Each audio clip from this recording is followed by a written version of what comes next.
Salam sehat, penuh semangat. PRICE pada trauma akut sistem otot tulang. Trauma akut pada otot, urat, dan tulang dapat terjadi karena berbagai macam sebab. Trauma atau cedera bisa terjadi ketika seseorang melakukan aktivitas sehari-hari, bekerja mencari nafkah, berolahraga, kecelakaan, hingga bencana alam. Jika terjadi cedera, maka pulih dengan baik sangatlah penting, karena bisa terus bergerak secara efisien dan bebas nyeri sangatlah fundamental untuk kualitas hidup yang baik.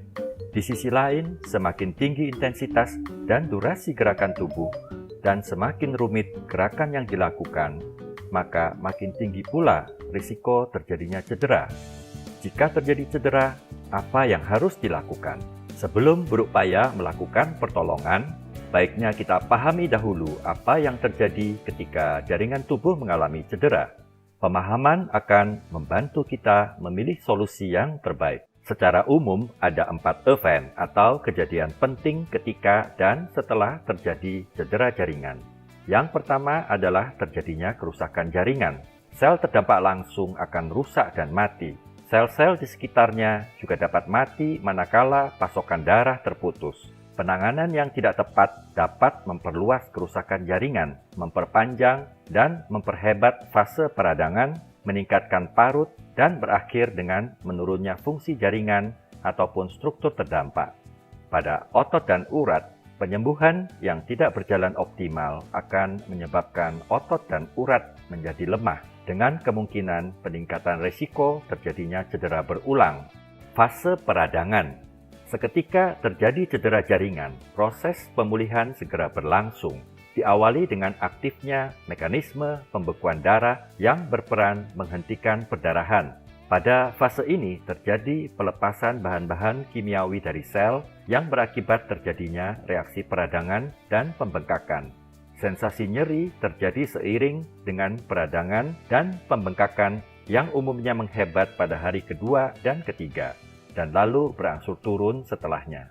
Fase reparatif. Di sini terjadi pembentukan sel-sel reparatif dan penimbunan kolagen. Fase reparatif berlangsung lebih singkat pada daerah di mana aliran darah lebih baik. Pada cedera tendon pergelangan kaki di mana aliran darah minim, fase reparatif berlangsung selama 3 hingga 6 minggu. Fase remodeling. Di sini jaringan yang cedera menuju ke arah bentuk dan fungsi semula. Ketiga fase penyembuhan ini terjadi bersamaan. Pada awalnya, reaksi peradangan mendominasi. Reaksi peradangan cenderung terjadi berlebihan.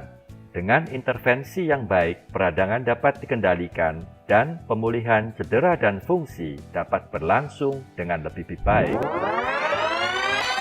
PRICE adalah 5 langkah sederhana tetapi penting. Langkah-langkah tersebut terbukti efektif dan merupakan upaya pertolongan yang dapat dilakukan orang awam ketika terjadi cedera.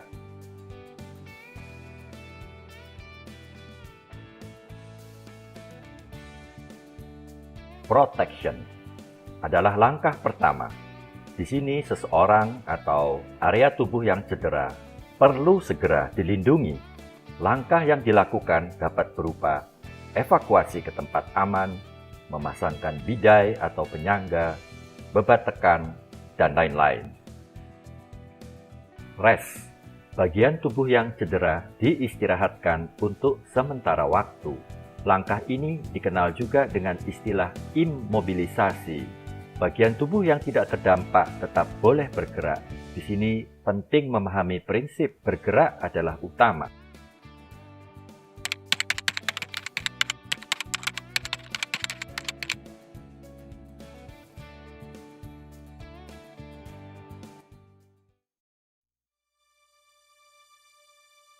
Ice. Langkah ini berupa pengaplikasian sumber dingin untuk menurunkan temperatur bagian yang cedera. Berbagai macam sumber atau modalitas dingin dapat dipergunakan. Umumnya dipergunakan es batu yang sedang mencair. Bisa diaplikasikan secara langsung ataupun tidak langsung bersentuhan dengan kulit.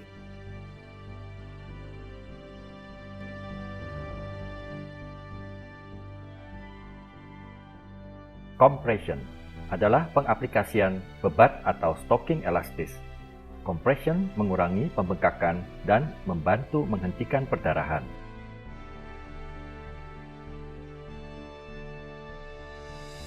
Elevation, yaitu meletakkan bagian yang cedera di atas level jantung.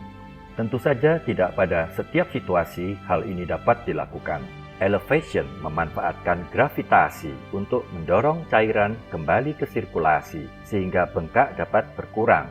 Bengkak ibarat perekat yang menyebabkan terbentuknya parut berlebihan. Sebagai kesimpulan pasca trauma jaringan, terjadi peradangan jaringan yang memuncak terutama dalam 3 hari pertama. Sebagian sel rusak dan mati, sebagian yang lain dalam keadaan terancam kehidupannya. Proses pemulihan alami segera berlangsung, namun prosesnya dapat diperkuat dengan perlakuan yang benar.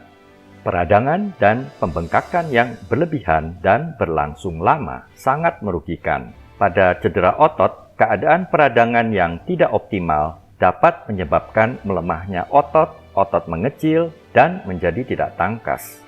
Langkah protection, rest, ice, compression, dan elevation memberikan efek-efek positif di antaranya mengendalikan peradangan yang berlebihan, mengurangi nyeri, mengurangi risiko terjadinya parut yang berlebihan, dan mengoptimalkan proses pemulihan selanjutnya. Sekian dulu video kali ini, semoga bermanfaat.